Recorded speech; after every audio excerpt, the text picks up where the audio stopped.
So you want to buy a vehicle for $0 out of pocket. And believe me, I personally financed 4 vehicles in 1 month. Now I may have paid a bit of registration fees, but ideally I paid $0 for a car that is above 10,000, 20,000, 30,000, even in the $40,000 range. I got a Mercedes Benz for $0 down. If you guys do not know, I run and operate my own rental car industry here in the Southern California area. And I'm going to go ahead and put you on some information that I went ahead and paid for. I walked through step by step on how to get the best financed vehicle for you for $0 down.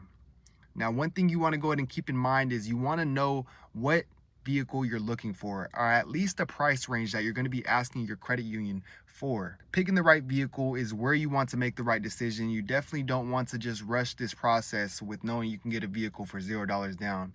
Definitely do some shopping, get an idea on what's best for you. If you want to go ahead and buy a new vehicle up front, deal with all the depreciation right off the lot, or if you want to go ahead and buy a used vehicle, which is what I recommend, that comes with certain warranties, incentives that you can go ahead and leverage to go ahead and make sure that you're not liable for anything that you may not have to pay for with it being a brand new vehicle. Now that could be certain things such as wheel and tire packages. You have these renters hitting curves. Hey, you want to make sure that you are able to get that reimbursed if that's something that the dealership's offering. Now, if this is a package they're trying to add on with the new vehicle, definitely do not go with that. One of the main things you want to make sure you add on when it comes to getting into the leasing office is you want to have gap insurance. Now, this is just to where if your insurance doesn't necessarily cover the vehicle, the lien holder, they will go ahead and pay out the remaining balance. So now that you've picked the car, the numbers make sense, you want to make sure you go over to your credit union and get a quote or get an understanding for what you're approved for, pre-approved for ideally, to where they're not running a hard inquiry right off the bat. Now they'll go ahead and pre-approve you for an amount if you let them know the vehicle that you're looking to get. They'll go ahead and go into the market, or what I recommend and what I did for my vehicles is I went to the dealership, I got the sticker out the door price from the dealership, and I went ahead and gave it to my credit union. So basically, you could do this online. You don't necessarily have to go in person, shop around in your local area for the make and model of the similar vehicle that you're looking for, and call around. Hey, what warranties does this come with? Are the brakes changed? Are the fluids changed? Tell me about the car. One of the main key factors you want to get from the dealership is the out the door price. I personally went and got a printout that I was able to give to my lender, and they went ahead and give me pre-approval to where when I went into the dealership, they gave me that vehicle, no questions asked. They did not run my credit. So why do you want to get this pre-approval? Why do you want to get approved for an amount before you go into the dealership? And the main concept of this is to make sure that when you're going to the dealership vulnerable, not understanding if you're approved or not, the dealership, whoever it is, Honda, Toyota, they're going to run your name through multiple different lenders to see what interest rate they can get you best approved for, or what numbers they could, flex in their favor. So with this being said, you want to make sure that you have and go to a credit union that you already have a relationship with, and you're able to show your good standings with that bank, and they're able to give you a pre-approval and the loan amount for that vehicle for you to go ahead and cash out that day with some signatures. So there's obviously a more in-depth process. Now, would I get started with finance vehicles knowing what I know now? No, but these vehicles are definitely long-term cars, especially when you're going with these economy cars in the rental car industry. You cannot go wrong.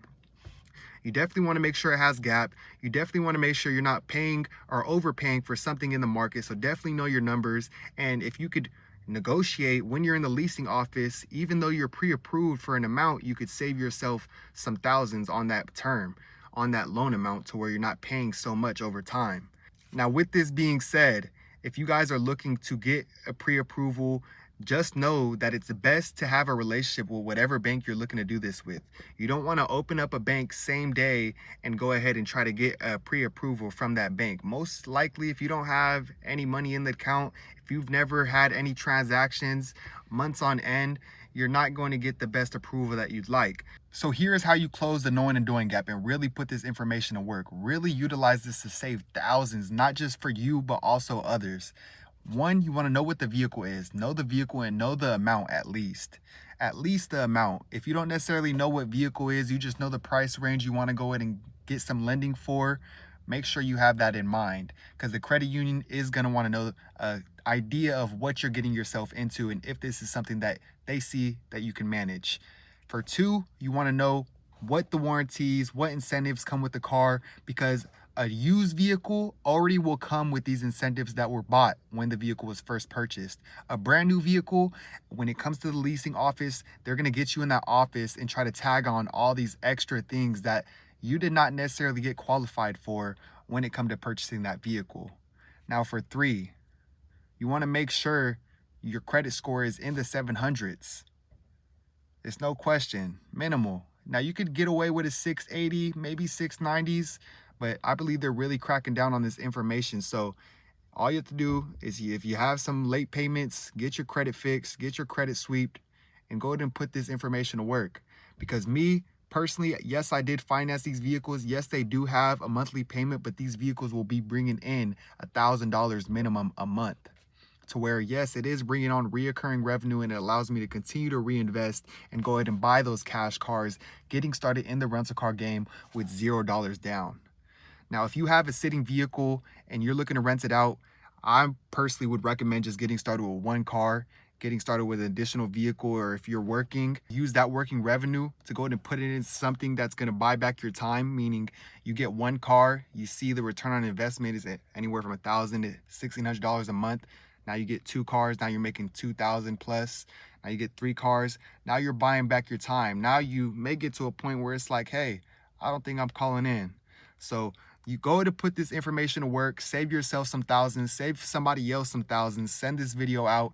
If you're looking to invest, rent, or just in general, continue to learn along the way as we grow and expand our rental fleet here in the Southern California area.